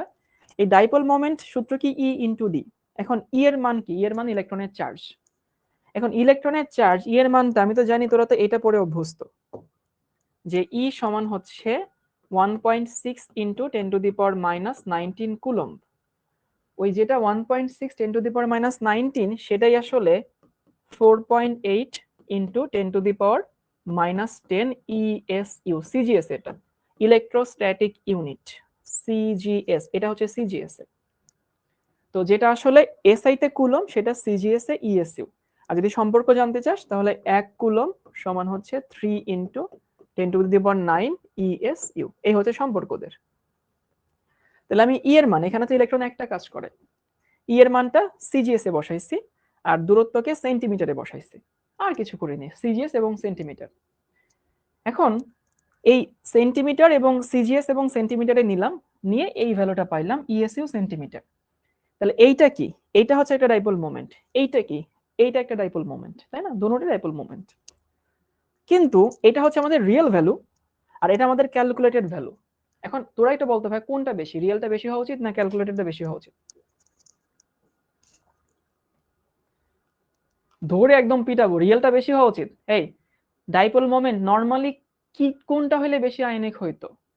ডাইপোল মোমেন্ট বেশি হলে বেশি আয়নিক। তাহলে এইটা বেশি হওয়া উচিত না? এটা বড় হওয়া উচিত না? কারণ এখানে তো আমি ওই পোলার আয়নটাকে আমলে নেই। তাহলে এই মানটা বড় হবে, এই মানটা অবশ্যই কি হবে? ছোট হবে, তাই না? আবারও বলতেছি, দেখ, আমি যে ক্যালকুলেশন করছি যেটা, সেখানে তো আমি আমলে নেই নাই যে সোডিয়াম পোলারায়ন ঘটে বা সোডিয়াম ক্লোরিনের ইলেকট্রনকে টানে। তাহলে ক্যালকুলেশনে আয়নিক প্রপার্টি বেশি হওয়া উচিত। ক্যালকুলেশনে আয়নিক প্রপার্টি বেশি হওয়া উচিত মানে কি? ক্যালকুলেশনে ডাইপোল মোমেন্ট বেশি হবে, রিয়েলে ডাইপোল মোমেন্ট কম হবে। এখন স্মার্টনেসটা কি সেটা একটু বলে দেই, যে এই অঙ্কটা জেই মেইনে যখন আসছিল বা সাস্টে যখন আসছিল, এই টপিকটা কেউ কোথাও পড়ায় না। মানে এটা শুধু আমিই পড়াই, কেউ পড়ায় না এটা। এই আরিফ ভাই হয়তো পড়াইতেন না, স্লাইডে ছিল না, আমি আজকে স্লাইডে অ্যাড করছি। যখন আমি ক্লাস নিব জানতে পারলাম, তখন আমি এটা অ্যাড করছি। তো কাহিনী হচ্ছে তোর স্মার্টনেসটা কোথায় কাজে লাগে একটু বুঝাই দেই। এইটার এটা সেম জিনিস, কিন্তু এখানে তুই কিসে বের করছিস? ইএসইউ ডিবাইতে। ইএসইউ সেন্টিমিটার, আর এখানে কিসে আছে? ডিবাই। ডিবাই ডাইপোল মোমেন্টের একটা একক সিজিএস সিস্টেমে। এখন ফ্যাক্ট হচ্ছে আমাকে এই দুটোর মধ্যে কম্পেয়ার করতে হবে, তাই না? তাহলে দুইটাকে আমাকে একই একক সিস্টেমে নিতে হবে। মানে হয় তুই এটাকে নিবি হচ্ছে ইএসইউ সেন্টিমিটার, না হয় তুই এটাকে নিবি হচ্ছে ডিবাইতে। But you need to be super smart for this. আচ্ছা দেখ তো, এর মান 8.5, তাহলে এর মানটা 8.5 থেকে বড় হবে না ছোট হবে সেটা বল। বড় হবে নাকি ছোট হবে? বড় হবে। এবং যেহেতু রিয়েল আর ক্যালকুলেশনের মধ্যে আছে, সো ডিফারেন্স কি আহামরি বেশি হবে? আহামরি বেশি হবে না। তাহলে বলতো এই মানটা কত হইলে ওর সাথে সামঞ্জস্যপূর্ণ কিন্তু বড় হবে, সেটা কত? এই যে অলরেডি দিনা আনসার দিয়ে দিচ্ছে যে ভাই আমি বুঝি আর না বুঝি ওইটা 8.5, তাহলে আমি দশমিক একটু বুদ্ধি করে এই 11.32 দিয়ে দেবো। এই যে ডিবাই হয়ে গেছে। তো ডিবাই এর সাথে ইএসইউ সম্পর্ক জানাই লাগে না, আসলে না জানলেও চলে, কারণ এটা 8। আমি জানি এখানে যদি দশমিক আরেক অঙ্ক ডানে সরাই তাহলে হয় 113। 113 তো জীবনে হবে না, কারণ ম্যাচ করে না, তো এটা তো বেশি বড় হয়ে যায়। 1.12 তাও তো হয় না, এটাকে বড় হইতে হবে। তো এই জিনিসগুলো না তোকে কেউ শিখাই দিবে না। এই জিনিসগুলো এক্সাম হলে যে এক্সিকিউট করতে পারে সে জিনিস না জেনেও হচ্ছে এক্সাম হলে আনসার করে আসতে পারবে। আর যে খালি যদি কেউ কনভার্সন শিখতে চায়, আমি বলে দিই কনভার্সন হচ্ছে এটা 1 ডিভাই সমান 10⁻⁻18 ইএসইউ সেন্টিমিটার। বাট এটা দরকারই হয় না, কোনো দরকার হয় না এটা। এটা হচ্ছে আমাদের সরাসরি লাগে। ওকে, 11 ওই ক্যান হলো। সোহান আমি এটাই আসলে হচ্ছে বোঝার চেষ্টা করছি, স্মার্টনেসটা আসলে এখানেই। যে হ্যাঁ জাস্ট চালাকি, যে জাহিন খুব সুন্দর উঠতেছে, এই চালাকিটুকু তোর মাথায় থাকতে হবে, কিন্তু এই চালাকিটি সবার মধ্যে থাকে, কেউ নিজেরা হচ্ছে আয়ত্ত করে প্র্যাকটিস করতে করতে। এখন এইটা হচ্ছে আমাদের ক্যালকুলেটেড ভ্যালু। ক্যালকুলেটেড ভ্যালু মানে কি? সোডিয়াম ক্লোরিনের ইলেকট্রনকে টানে না, সে না টানলে যে ভ্যালু হইতো সেটা হচ্ছে এইটা, আর টানলে হয় এইটা। তাহলে আমি যদি আয়নিক প্রপার্টি বের করতে চাই, ionic property so ionic property কত? নিচে হচ্ছে সেই ক্যালকুলেটেড ভ্যালু যেটা হওয়ার কথা ছিল 11.32, এটা হওয়ার কথা ছিল। ওকে, আর আমাদের রিয়েলি কত হয়েছে 8.5, তাকে কি দিয়ে গুণ কর 100, দেখবি এখানে মান কত থাকে 75%। সোডিয়াম ক্লোরাইড 75% আয়নিক, এবং এই মানগুলো কিন্তু রিয়েল মান, সব রিয়েল মান। সো সোডিয়াম ক্লোরাইড বাস্তবে 75% হচ্ছে আয়নিক। আমার মতো তো পারি না ভাই, এইটাই তো আমরা হচ্ছে প্র্যাকটিস করাচ্ছি। তাহলে পুরো ম্যাথটা একটু বুঝাই দিই। এখানে আসে যে 100% আয়নিক বলে কোনো যৌগ হয় না। কেন 100% আয়নিক বলে কোনো যৌগ হয় না? কারণ ক্যাটায়ন অ্যানায়নের ইলেকট্রনকে নিজের দিকে টানে। সো ক্যাটায়ন অ্যানায়নের ইলেকট্রনকে নিজের দিকে টানলে এই ঘটনাকে বলা হয় পোলার আয়ন। তখন দুই যৌগের মাঝখানে একটা ইলেকট্রনের মেঘ চলে আসে, যেটা সমযোজী যৌগের বৈশিষ্ট্য। তাহলে ক্যাটায়ন অ্যানায়নের ইলেকট্রনকে নিজের দিকে যত টানবে তত আয়নিক যৌগ আস্তে আস্তে সমযোজী হবে, তাই তো? এখন আয়নিক যৌগ কত পার্সেন্ট আয়নিক সেটা মাপার একটা উপায় হচ্ছে ডাইপোল মোমেন্ট। চার্জ ইনটু চার্জের মধ্যবর্তী দূরত্ব, এদের গুণফলকে বলা হয় ডাইপোল মোমেন্ট। ডাইপোল মোমেন্ট যত বেশি হয় আয়নিক প্রপার্টি তত বাড়ে। সো আমাদেরকে একটা ম্যাথ দেওয়া আছে যেখানে একটা ডাইপোল মোমেন্ট দেওয়া আছে, আরেকটা ডাইপোল মোমেন্ট বের করা যাবে সেরকম তথ্য দেওয়া আছে। আমরা শুধু ইলেকট্রনের চার্জকে ইএসইউ তে নিছি আর দূরত্বকে সেন্টিমিটারে নিছি, আর কিছু করি নাই। সো আমরা যে ডাইপোল মোমেন্টটা বের করছি সেইটা বের হয়েছে হচ্ছে কি বলে, সেইটা বের হয়েছে হচ্ছে ডিবাইতে। ওকে, এবং সেই মানটা এর থেকে একটুখানি বেশি। তাহলে এইটা হচ্ছে ইলেকট্রন যদি সোডিয়াম না টানাটানি করতো তাইলে মানটা, টানাটানি করলে মানটা এইটা। সো এক্সপেক্টেড উপরে রিয়েল গুণ করলে 100% দিয়ে গুণ করলে হিসাব নিকাশ পাই। তাহলে কি সবাই বুঝতে পারছে? এটা সাস্ট 19-এ আসছিল, প্রশ্ন ব্যাংক খুলে দেখিস, সাস্ট 2019-এ এই প্রশ্নটা আসছিল। আমি সালও লিখে দেই, আসছিল হচ্ছে সাস্ট 2019। কলম কই রাখছে? আচ্ছা পকেটে রাখছি বোধহয়। না, আয় হায়, আচ্ছা পাওয়া গেছে। ওকে, খুঁজে দেখিস, সাস্ট আসছিল। আমি আবারও রিপিট করে দিচ্ছি যে আয়নিক যৌগ কেন সমযোজী হয়? ক্যাটায়ন অ্যানায়নের ইলেকট্রনকে নিজের দিকে টানে। এই নিজের দিকে টানলে এই ঘটনাকে বলা হয় পোলার আয়ন। তাহলে পোলার আয়ন যত বেশি হয় আয়নিক যৌগ তত বেশি সমযোজী হয়, কারণ ইলেকট্রনের কমন ক্লাউড চলে আসে। সেটা মাপার একটা একক হচ্ছে ডাইপোল মোমেন্ট। ডাইপোল মোমেন্ট কি জিনিস? দুইটা পরমাণুর মধ্যবর্তী চার্জ ইনটু তার মধ্যবর্তী দূরত্বকে আমরা ডাইপোল মোমেন্ট বলি। ডাইপোল মোমেন্ট বেশি হলে আয়নিক প্রপার্টি বাড়ে। এখানে আমাদের একটা ডাইপোল মোমেন্ট দেওয়া আছে, একটা ডাইপোল মোমেন্ট বের করা যাবে। যেটা বের করব সেটা এক্সপেক্টেড ভ্যালু বা ক্যালকুলেটেড ভ্যালু, যেটা দেওয়া আছে সেটা রিয়েল ভ্যালু, অবশ্যই এক্সপেক্টেডটা বড় হবে। এখানে একটু কাহিনী হইতেছে যে তোকে এই মানগুলো নিতে হবে সব সিজিএস এ, এবং তারপরে একক আসবে ইএসইউ সেন্টিমিটার, সেটাকে তুই চাইলে ডিবাইতে কনভার্ট করতে পারিস। যদি ডিবাইতে কনভার্সন না জানিস, ভাই এটা 8.5 এখানে 11 হইলে ওর থেকে একটু বড় এবং সামঞ্জস্যপূর্ণ হয়। সো একটা হচ্ছে আমাদের ক্যালকুলেটেড ভ্যালু, একটা আমাদের রিয়েল ভ্যালু, এদের যে রেশিও তাকে আমরা কি বলি? Ionic property. ওকে, এবং কোন যৌগটা কত পার্সেন্ট আয়নিক সেটা বোঝার সব থেকে ভালো উপায় হচ্ছে 25% সমযোজী বৈশিষ্ট্য রূপায়ত। এই সোডিয়াম ক্লোরাইডের 25% সমযোজী, আর এর এত পার্সেন্ট হচ্ছে আয়নিক। আগে সাস্টে আসছে নাকি জেইইতে? আগে জেইইতে আসছে, সাস্টে হচ্ছে পরে আসছে। বাংলাদেশের ভাই অনেক ইউনিভার্সিটির প্রশ্ন হচ্ছে ইন্ডিয়া থেকে হচ্ছে কপি করে। এবার তোরা একটা সমীকরণ লিখে নে হচ্ছে Hanny Catherine equation, Hanny Smith equation, HANNY, Hanny Smith equation.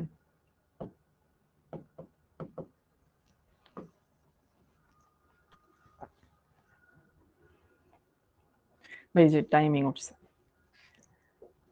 Hanny Smith equation normally এক কোন যৌগটা কত পার্সেন্ট আয়নিক এইটা বুঝার সব থেকে ভালো উপায় হচ্ছে ডাইপোল মোমেন্ট বের করা। বাট হ্যানি স্মিথ একটা ইকুয়েশন দিছিল, সেই ইকুয়েশনটা না এতটা গ্রহণযোগ্য না, মানে সায়েন্স সোসাইটিতে এতটা মানুষজন পাত্তা দেয় না, কারণ এই সমীকরণের ভুল অনেক বেশি। বাট তারপরেও সে একটা সমীকরণ দিছে আয়নিক প্রপার্টি বের করার জন্য। তার সমীকরণ হচ্ছে এইটা, সবাই একটু লিখে নে, 16 into XA minus XB plus 3.5 into XA minus XB তার হচ্ছে স্কয়ার। এটা কেন পড়াচ্ছি ভাই? পরীক্ষায় আসতে পারে।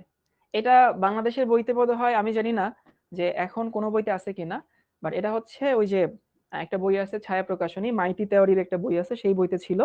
আর খুব সম্ভবত গুহ স্যারের লেটেস্ট এডিশনে হচ্ছে অ্যাড করছে, সম্ভবত গুহ স্যারের একেবারে লেটেস্ট এডিশন, সেখানে হচ্ছে হ্যানি স্মিথ ইকুয়েশন অ্যাড করছে।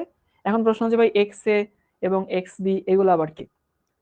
এক্স এ এবং এক্স বি এর পরিচয় হচ্ছে তড়িৎ ঋণাত্মকতা। এক্স এ হচ্ছে এর তড়িৎ ঋণাত্মকতা বা ইলেকট্রোনেগেটিভিটি, ইলেকট্রোনেগেটিভিটি, এক্স বি হচ্ছে বি এর ইলেকট্রোনেগেটিভিটি। তো আমরা এখানে একটা বের করি, সোডিয়াম ক্লোরাইডকে বের করি, দেখবি যে এখানে ভানটা ভালো আসে না। সোডিয়ামের নেগেটিভিটি কত? 0.9, আর ক্লোরিনের কত? এক্স্যাক্টলি বলে 3.1, তাই না? আচ্ছা, তাহরিমা সুলতানা ঋতু, ভাইয়া today is my birthday, happy birthday Ritu, জন্মদিন ভালো যাক এবং আরো ভালো দিন সামনে আসবে ইনশাল্লাহ, জন্মদিনকে কাজে লাগা। এখন এক্স এ মাইনাস এক্স বি যদি আমি সোডিয়াম ক্লোরাইড বের করি, তাহলে দেখতো ভাই 16 ইন্টু এই ডিফারেন্স কত? 0.9 3.1, কত ডিফারেন্স?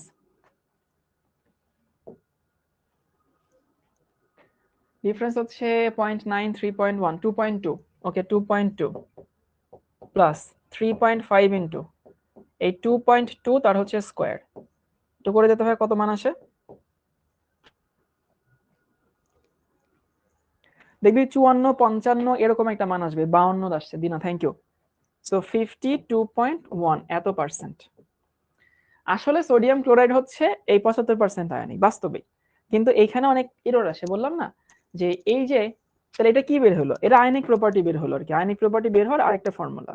আর এই ফর্মুলাতে এরর অনেক বেশি, এই জন্য এই ফর্মুলা বিজ্ঞান সমাজে এখনো আসলে খুব একটা সমাদর কেউ করে না, বাট তারপরে হচ্ছে আমরা পড়ি কারণ আমাদের পরীক্ষার জন্য আসতে পারে, আর কিছু না। এই 2.2 মানে কেদের ডিফারেন্স 2.2। তাহলে আমি একটু রিভিউ করে আসি। রিভিউ হচ্ছে এইটা, আমরা কি শুরু করছিলাম? আমরা শুরু করছিলাম হচ্ছে রাসায়নিক বন্ধন, তাই না? বন্ধন কেন তৈরি হয়? স্টেবিলিটির জন্য বন্ধন তৈরি হয়। বন্ধন কয় রকমের? মেইনলি দুই রকম, আন্ত অণু এবং অন্ত অণু। আমরা অন্ত অণুর আয়নিক বন্ধন নিয়ে কথা বলছি, একই অণুর মধ্যে হয়।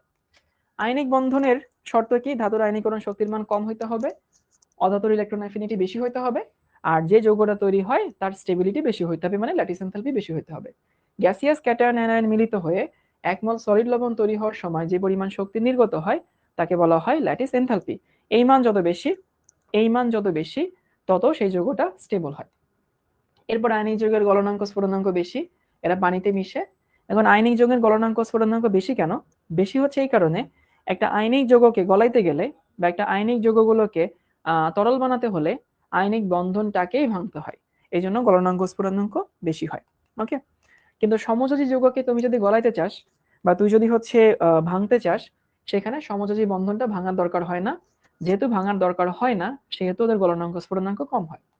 তারপর দেখছি 100% আয়নিক বলে কোনো যৌগ হয় না। কেন যৌগ হয় না? কারণ ক্যাটায়ন অ্যানায়নের ইলেকট্রনকে টানে। এই ক্যাটায়ন অ্যানায়নের ইলেকট্রনকে যে টানে, সেই টানার যে ঘটনা, সেই ঘটনাকে আমরা বলি হচ্ছে পোলারায়ন। এই পোলারায়ন যত বেশি হয় আয়নিক যৌগ তত বেশি সমযোজী হয়। এই জন্য 100% আয়নিক বলে কোনো যৌগ হয়ই না। তারপরে আমরা দেখলাম একটা ম্যাথ, এই ম্যাথে জেই মেইনে আসছিল, সাস্টে আসছিল, যে ডাইপোল মোমেন্ট। আমাদের অঙ্কে চার্জের মান দেওয়া আছে এবং আমাদের অঙ্কে হচ্ছে দূরত্ব দেওয়া আছে। তো সেখান থেকে আমি হচ্ছে ডাইপোল মোমেন্ট বের করতে পারবো। যেটা বের করতে পারবো সেটা হচ্ছে ক্যালকুলেটেড ভ্যালু, যেটা দেওয়া আছে রিয়েল ভ্যালু, মানে এখানে পোলারায়ন আমলে নেওয়া হয়নি, এখানে পোলারায়ন আমলে নেওয়া হয়েছে। তারপরে ক্যালকুলেটেড রিয়েল থেকে পার্সেন্টেজ বের করলাম কত পার্সেন্ট আয়নিক। ওকে, আর হ্যানি স্মিথ ইকুয়েশন হচ্ছে এই এক্স এ মাইনাস এক্স বি তার স্কোয়ার, এরকম যে ফর্মুলাটা আছে, এটা হচ্ছে আয়নিক প্রপার্টি বের হয়ে যায়। সো হ্যানি স্মিথ ইকুয়েশন দিয়ে হচ্ছে আয়নিক প্রপার্টি বের হয়, তো যে মানটা বের হবে সেটা আসলে আয়নিক প্রপার্টি। যে দুইটা মৌল মিলে যৌগ তৈরি হয়, সেই দুইটা মৌলের যে ডিফারেন্স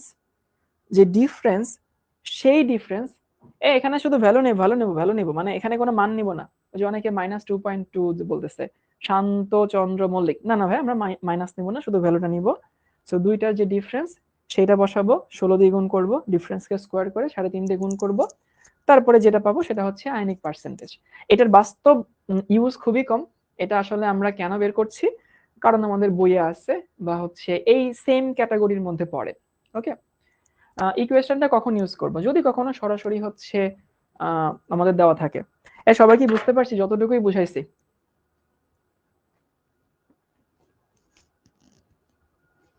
ক্লিয়ার সবার কাছে? ওকে, সো আগামী ক্লাসে আমার সঙ্গে হয়তো দেখা হবে না।